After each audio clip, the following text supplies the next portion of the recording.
Gente, várias notícias complicadas surgem no São Paulo, mas esse vídeo vai ser leve, mas muito leve. Para mim, a melhor notícia que o São Paulo poderia ter para o decorrer da temporada. Notícia essa que dá ao São Paulo a condição de sonhar, por que não, com o título da Libertadores da América.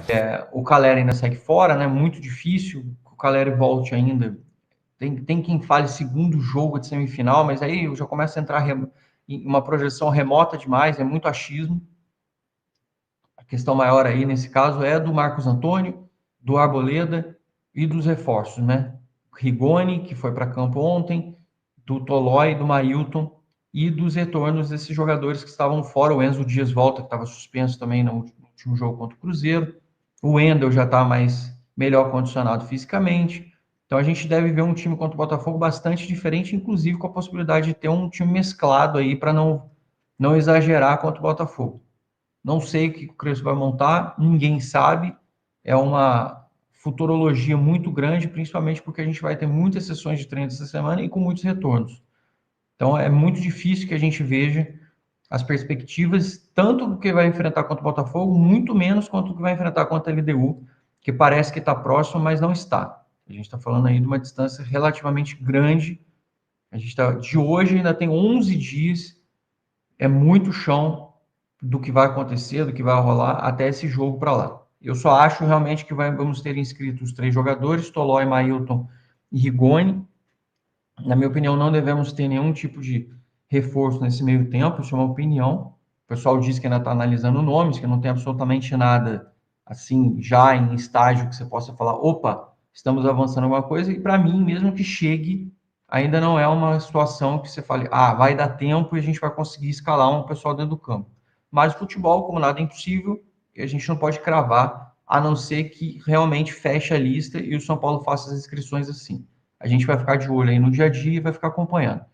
De todo modo, a maior discussão hoje, na minha opinião, no meu modo de vista, é quem vai jogar no ataque ali junto com o Luciano, para esse jogo da LDU. Então temos a grande perspectiva do Rigoni, e aí é interessante frisar as falas do William Trator, aquele volante que jogou no São Paulo, jogou nada. E também foi alvo de polêmica na época, em que ele comentando aí, acho que foi no Tricolástica, ele deu entrevista, falando que o esquema do Crespo, ele favorecia o Rigoni jogando com a camisa do São Paulo. Espero que favoreça de novo e que seja uma verdade isso, que é fato que o Rigoni conhece o Crespo conhece, comissão técnica, eles sabem como extrair o melhor do jogador, e o jogador sabe como funcionar, entrar naquele facão, buscar aquele espaço que vai exatamente entre as bolas alçadas ali, entre os meias, entre a circulação de homens de meio de campo, os laterais, que o São Paulo acaba aproveitando bastante. Aproveitou aí com o Luciano e com o André Silva também bastante nesse último mês aí de julho, principalmente no mês de julho, aí final do mês de agosto, já um pouco menos, o Luciano e o André Silva brilhando. A gente teve mais participações de outros jogadores, mas o time fechou aí esse mês, ou esses 2 meses, como a gente pode falar assim, com bastante consistência, dando bastante esperança e expectativa do que virá para a gente aí pela frente. Certo? Depois a gente vai falar mais sobre a LDU, sobre os próximos passos. O fato é que o Crespo, com essas semanas de treino, com esse período, ele pode mudar muita coisa, bastante coisa da dinâmica de jogo, da sistemática. Acho que não mudanças radicais, mas muito provavelmente mudar algumas coisas, até para a gente não virar presa fácil da LDU nem dos outros times, que a gente vê visivelmente que a maioria deles vem tentando já espelhar sistemas nossos. Enquanto o Cruzeiro não fomos espelhados, mas a gente jogou melhor do que o Cruzeiro, infelizmente não tivemos o resultado, como você já sabe, muitos desfalques, muitos problemas. Vou tomar meu golezinho de café aqui para a gente seguir e dar aquela hidratada na garganta.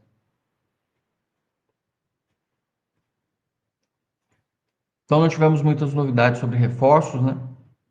Sobre nomes. Ontem o UOL soltou que eles perguntaram, segundo eles questionaram sobre a possibilidade de ter o Alcácer e o Abubakar, que eram 2 nomes dessa lista de atletas livres, que são assim mundialmente conhecidos, que muita gente comenta. Segundo o UOL, tá? Eu não ouvi isso de nenhum dirigente, eles estão descartados já por serem inviáveis financeiramente.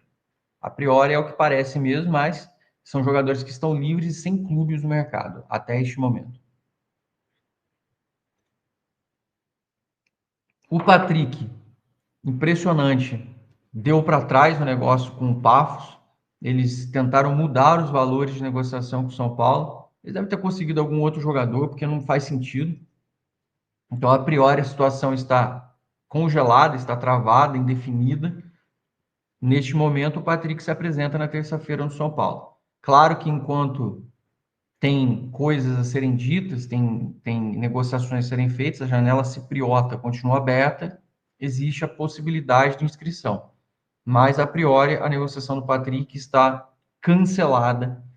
O Patrick que ia, inclusive, jogar Champions junto com o Davi Luiz, a gente chegou a comentar sobre isso aí. Quem se deu bem nesse final de semana, sem jogos para a maioria, teve Série B, mas teve também a final da Copa do Nordeste, é o Nestorzinho que está aqui do lado. Ele, nos 2 jogos finais aí da Copa do Nordeste, o Nestor ele fez 3 assistências e fez um gol, sendo um dos principais jogadores aí. Eu acho que talvez ele tenha sido o segundo principal jogador, eu acho que o principal tenha sido o Thiago, que foi quem fez 3 gols lá inclusive fazendo gol em 2 assistências do Nestor. Com a conquista do Bahia, que era um time misto, né? Era Confiança que estava jogando na final contra o Bahia, acho que não tem nem como comparar. Mas tá aí, o Rogério Ceni foi campeão da Copa do Nordeste, torneio deles que vai em paralelo a todas as outras competições nacionais. O Nestor levantou a taça lá com eles e ainda não tem uma definição de se o Nestor vai ser comprado ou não pelo Bahia no final do ano. Lembrando que o Nestor lá, ele normalmente é reserva. Ele entra em alguns jogos, outros jogos não entra, mas na final aí da Copa do Nordeste ele apareceu bem, se destacou legal. Pelas metas, pelo que sabemos até então, o Bahia não tem obrigação de comprar o Nestor. Não sabemos se eles vão fazer realmente a efetivação da compra do jogador, lembrando que ultrapassa os 30 milhões de reais caso eles queiram comprar o Nestor. E eu digo uma coisa para vocês, tenho certeza que se o Nestor volta para o São Paulo, o Nestor encaixa nesse meio de campo do Crespo. Claro que o São Paulo precisa de grana também, mas um retorno dele, tecnicamente falando, encaixaria bem com o Crespo. Não estava funcionando com o Zubeldia, mas com o Crespo, certeza absoluta que teria um bom funcionamento ali. Tanto ele quanto o Galopo também, que é outro que está emprestado. Eu não tenho a menor dúvida que ambos conseguiriam fazer um bom desempenho ali com a gente na hora de jogar. Um outro que deve retornar em breve, a não ser que a gente repasse novamente em empréstimo, é o Ibali, que estava no Retrô. Retrô que estava numa fase fenomenal, depois despencou e caiu na Série C. Negócio inacreditável como é o futebol. Os caras chegaram a bater no Fortaleza, estavam crescendo na Copa do Brasil, fazendo grandes partidas, sendo sensação, e de repente tudo desanda, o negócio desmorona. E o Retrô, que parecia estar numa caminhada, numa escalada boa, que estava lá na Colônia Suíba, desmoronou. E aí a gente não sabe o que vai ser do Ibali ainda. Perguntei sobre se tem alguma perspectiva de futuro para ele. Ainda não tem. Falando em volantes, e principalmente o Iba, que é senegalês, que é um dos que vieram para fora, a gente teve a notícia ontem, que foi até destaque na mídia, na página Africa Soccer, a transferência do Etienne Clovis, que é um outro volante africano que esteve no São Paulo em Cotia recentemente, esse com menos destaque. Ele não era muito utilizado, depois acabou saindo. Pausa de 5 segundos para pedir a sua ajuda ao nosso canal com o seu like e se inscrever se ainda não for um inscrito. Vamos seguindo aí, meu parceiro. E o negócio é o seguinte, vamos falar aí sobre o Luiz Gustavo, tá? Vamos falar aí sobre o Luiz Gustavo, olha só. Segundo o Globoesporte.com, o São Paulo trabalha para contar com o Luiz Gustavo totalmente sem restrições a partir de outubro. A liberação dependerá do aval do profissional que acompanha o volante desde o começo do tratamento. A questão do Luiz Gustavo, né, cara, é que é o seguinte. O Luiz Gustavo, a gente tá falando sobre o São Paulo querendo contar com ele já em outubro, só que tipo assim, é difícil tu falar em contar com o jogador já no campo, com ele atuando dentro de campo, sendo que o cara nem treina sem restrição ainda, né? Então é muito difícil de falar sobre isso aí, ó. O GE completo aqui, ó. O Luiz Gustavo ainda treina na função de coringa durante os treinos técnicos do São Paulo no CT da Barra Funda, já que precisa minimizar os riscos de contato físico, né? Então, tipo assim, ele não pode nem ter um contato físico, né? Por exemplo, quando os jogadores estão treinando ali, normal, o Luiz Gustavo nem pode ter aquele contato físico ainda, né? Então, tipo assim, ele é um coringa aí nos treinos do São Paulo no dia a dia, né? Então, tipo assim, o cara nem tá treinando ainda, né? Normal pra gente poder imaginar aí uma volta dele, né? Enfim, vale lembrar que é o seguinte, apesar que volante é uma posição que a gente está muito bem servido, assim quando o Crespo chegou, né? Tem tanto tempo essa informação, foi depois que o Crespo já tinha chegado já. Tinha essa informação de que o Crespo contava com o Luiz Gustavo. Né? Então, tipo assim, nossa, quando o Luiz Gustavo voltar, ele nem vai jogar. Não é assim, né? Segundo informações aí que saíram, a gente até comentou isso aqui, não vou lembrar agora quem trouxe a informação, o Crespo conta com o Luiz Gustavo. Né? Então, assim, quando ele estiver disponível, aí a gente pode imaginar que o Luiz Gustavo vai ganhar oportunidades. Né? Vai ganhar oportunidades. Né? Já tem gente já pela vida, pô, manda embora, rescinde, como se, né? Como se fosse fácil. Eu assino a sua rescisão aqui, ó. Aí você abre mão do que você tem para receber até o final do ano. Óbvio que não assina, né, cara? Que tem contrato aí e vai cumprir o contrato até o final do ano. Entendeu?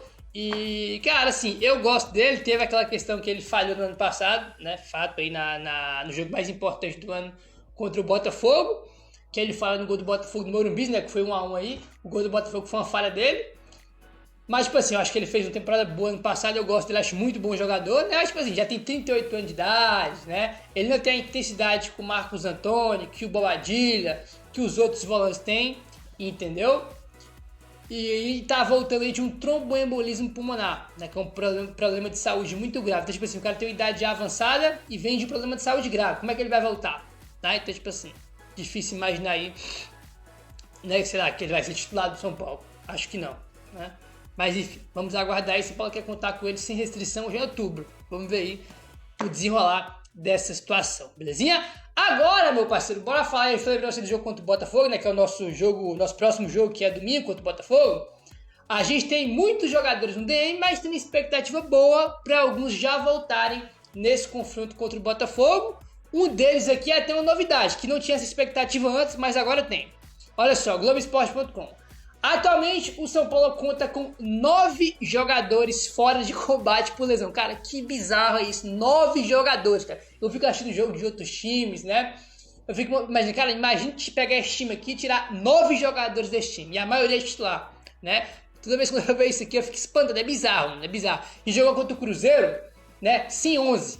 Né? 10 no DM e 1 era por suspensão, que era o Enzo Dias, né, cara? É bizarro isso, mano. É bizarro.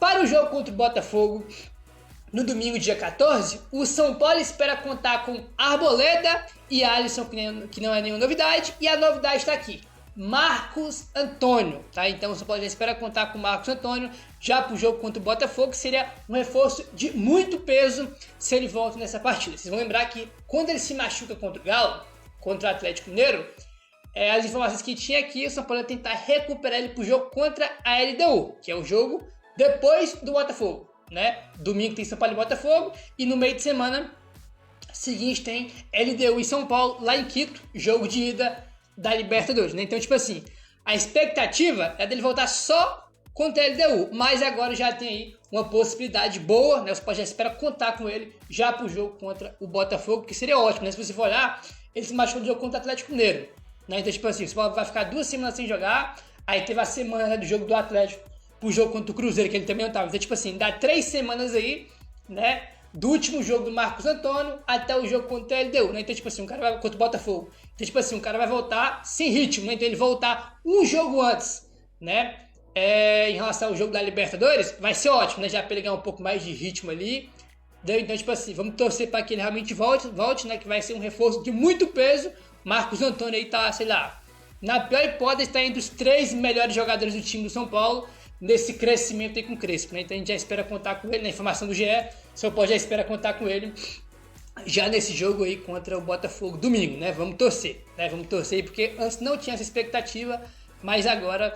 Setembro, e para falar de um nome que vem se destacando sob o comando do técnico Hernan Crespo, Nahuel Ferrarese, que durante muito tempo nesse ano, nessa temporada, chegou a ser utilizado, improvisado na lateral direita, né? A posição de origem dele como zagueiro não chegou a ter tanto espaço no primeiro semestre, mas quando chegou o Crespo, ganhou minutos, ganhou espaço e vem se destacando e sendo também um dos nomes importantes, considerando que o Crespo usa esse esquema de 3 zagueiros, 3-5-2, utilizado pelo novo treinador do São Paulo. Desde o retorno do Brasileirão após a Copa do Mundo de Clubes, o Ferrarese lidera com larga vantagem a lista de jogadores com mais desarmes no campeonato. até o jogo contra o Cruzeiro, ele tinha 43 desarmes só nesse recorte do torneio, enquanto o Lucas Sacha, do Fortaleza, tinha apenas 28 na segunda colocação. O início da carreira do Ferrares foi no lado oposto do campo, né, como centroavante, não sei se todos sabiam dessa informação. Ainda nas categorias de base ele foi gradativamente mudando de posição até se consolidar como zagueiro.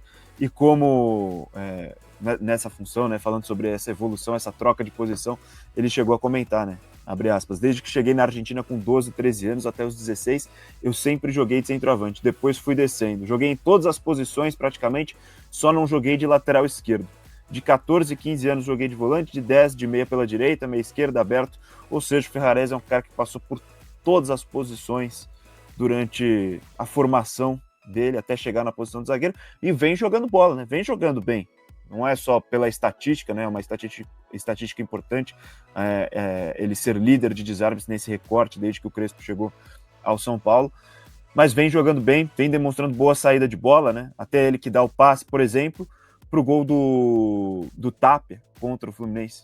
Demonstra que até ofensivamente, na construção da jogada, sair de lá de trás, a gente sabe a importância cada vez maior do zagueiro saber sair jogando, e o Ferrares vem fazendo isso muito bem. É um dos caras, um dos tantos que foi potencializado pelo Hernan Crespo, né, JP? Sem dúvidas, Boni. O Ferrares é um cara interessante porque é um famoso coringa, né? Joga em várias posições, mas acho que foi um pouco sacrificado no primeiro semestre, jogando muitas vezes de lateral direito. Até fez alguns bons jogos, mas ele é zagueiro e é um bom zagueiro. Isso que eu lamentava ainda mais quando ele era utilizado de lateral, porque num esquema com 3 zagueiros ele tá mostrando, né, o seu verdadeiro valor como zagueiro. E é muito bom nessa posição. Não é à toa que é convocado para a sua seleção nacional, que tem muitas chances, inclusive, de se classificar para a próxima Copa do Mundo. Então o Ferrares é um jogador muito interessante, vai brigar muito, vai continuar brigando muito nesse time titular do São Paulo, porque mesmo com a chegada do Rafael Tolói, eu mesmo esperava o Rafael Tolói chegando e naturalmente ocupando essa vaga de titular, mas cara, o Ferrares vem crescendo muito, então vai ser muito difícil o Ferrares sair do time.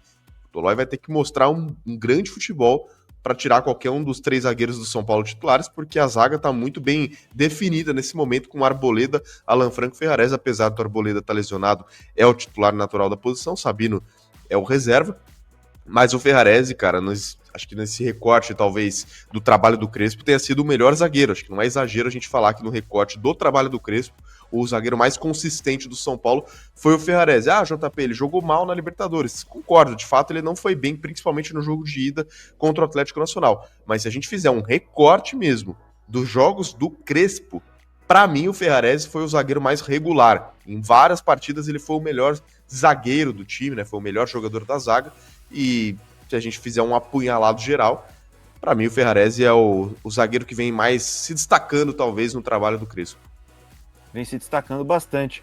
O Ferrares jogando bem nessa formação com 3 zagueiros, sendo bem utilizado pelo professor São Paulino, que chegou recentemente e já faz um grande trabalho no comando do tricolor paulista. Esperamos que continue com esse nível e vai ter agora uma competição pela posição muito legal, né? Uma concorrência pela posição muito bacana. Luiz Gustavo até falou, Ferrares é o jogador bombril, 1001 utilidades.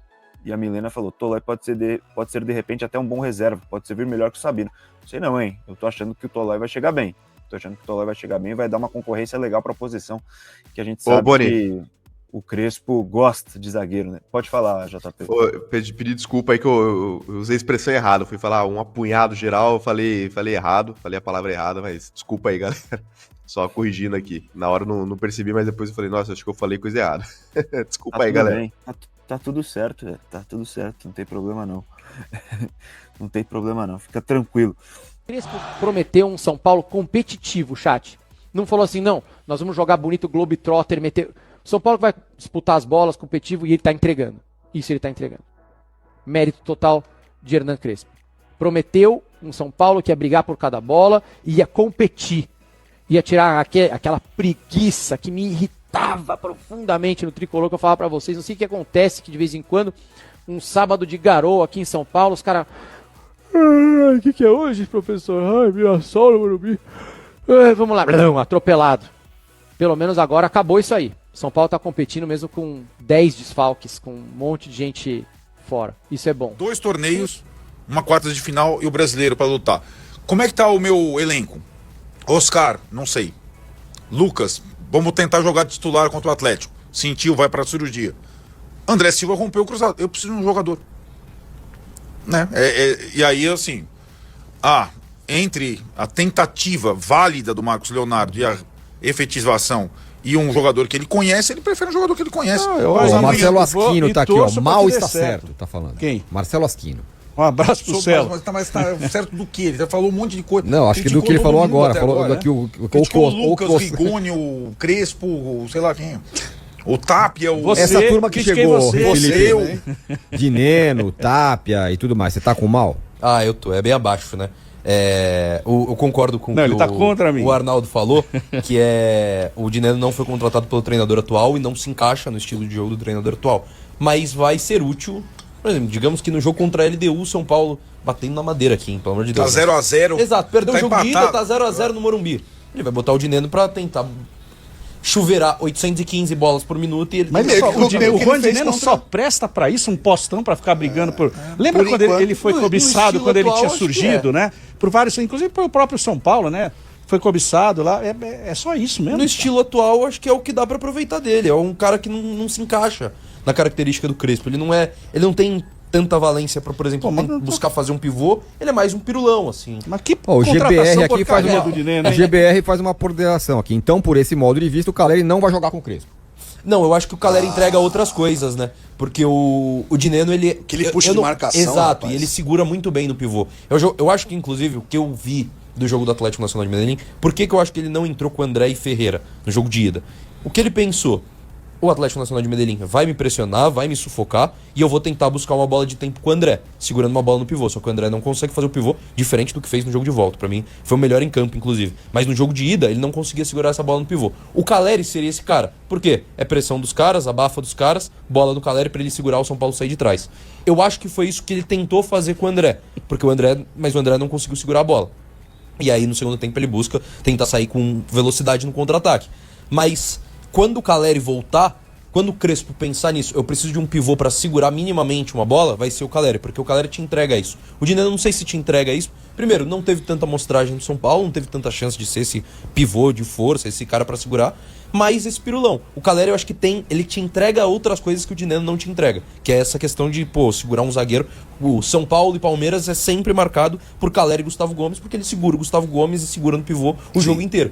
Então, ele te entrega outras coisas. Coisa que o Dineno não sei se entrega. Gente, várias notícias complicadas surgem no São Paulo, mas esse vídeo vai ser leve, mas muito leve. Para mim, a melhor notícia que o São Paulo poderia ter para o decorrer da temporada. Notícia essa que dá ao São Paulo a condição de sonhar, por que não, com o título da Libertadores da América.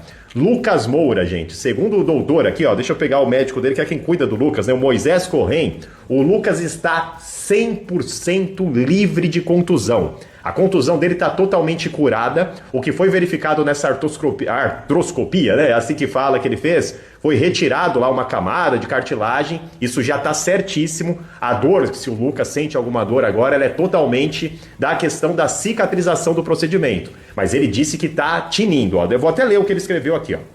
Até sobre dor, tá? Ele falou, agora a dor é uma coisa muito subjetiva. A gente não consegue medir dor. O que eu posso dizer é que o joelho dele tem características muito normais, cartilagem normal, menisco normal, é um joelho muito bom. Ele também sinalizou, ele fala sobre a evolução do Lucas. A evolução dele está bem, está boa, não está fora do trabalho normal. É que ele sentia esse incômodo. A minha expectativa vai depender da melhora disso, mas o procedimento em si só é como uma artroscopia normal de menisco de corpo livre. Geralmente se recupera em torno de um mês. Ele falando mais ou menos do prazo, ele falou que cada caso também é um caso, que ele prefere não trabalhar com um tempo específico, né? Que isso vai depender exclusivamente do Lucas. E durante toda a matéria, gente, essa matéria saiu lá no GE, você pode acompanhar depois, tá? Ele deixa muito claro que o Lucas está curado. Ele conversou com o Lucas e o Lucas vai voltar 100%, cara. E aí mesmo que não volte contra a LDU, pelo menos no primeiro jogo, acredito que não voltará, quem sabe no segundo, mas se o São Paulo avançar, se Deus quiser, numa semifinal,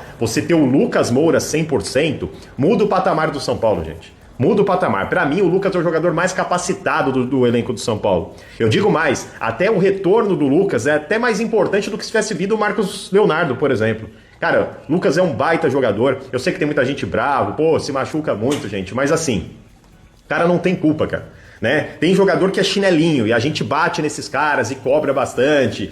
Caso de Rames Rodrigues que teve aqui, não é o caso do Lucas, galera. Posso garantir pra vocês que ele é um cara que se importa muito com o São Paulo. Isso é informação mesmo, tá? Ele é um cara que se dedica. O Lucas, eu vou dizer que o Lucas até chorou durante esse período muitas vezes. Então é um drama que ele tem vivido. E ele voltando, cara, ajudando o São Paulo, ele eleva o time do São Paulo de patamar. Se tem um jogador do São Paulo que é diferente, que pode condicionar o São Paulo a decidir jogos de maneira individual, esse cara se chama Lucas Moura, gente. Eu tô feliz pra caramba com essa notícia, que dê tudo certo, que cessem essas contusões do Lucas, que ele tem, além de tudo, muito boa sorte pra voltar e ajudar o São Paulo. O São Paulo realizou um jogo-treino no último sábado e o técnico Hernan Crespo já começou a botar soluções em prática para a partida diante do Botafogo e, claro, o primeiro confronto das quartas de finais diante da LDU em Quito. Alisson participou sem restrições do treino e está pronto para voltar a jogar pelo tricolor. O volante está livre das dores no quadril que o incomodavam há um bom tempo e o fizeram estar ausente dos últimos jogos da equipe. Deste modo, o camisa 25 está apto para disputar uma vaga entre os titulares. Com Bobadilla suspenso, é boa a chance que ele apareça desde o início da partida. O mesmo pode acontecer com Marcos Antônio, que também vai voltar a vestir a camisa do São Paulo após a recuperação do estiramento no posterior da coxa. Como já foi mencionado neste vídeo, Crespo ainda conta com Pablo Maia, mas a expectativa é que Alisson e Marcos Antônio formem a dupla de volantes nesta partida. E aí, torcedor, você acha que após o data FIFA, com retornos de jogadores lesionados e contando com novos reforços, o São Paulo terá mais chances de conquistar o tão sonhado título da Libertadores? Deixe a sua opinião nos comentários.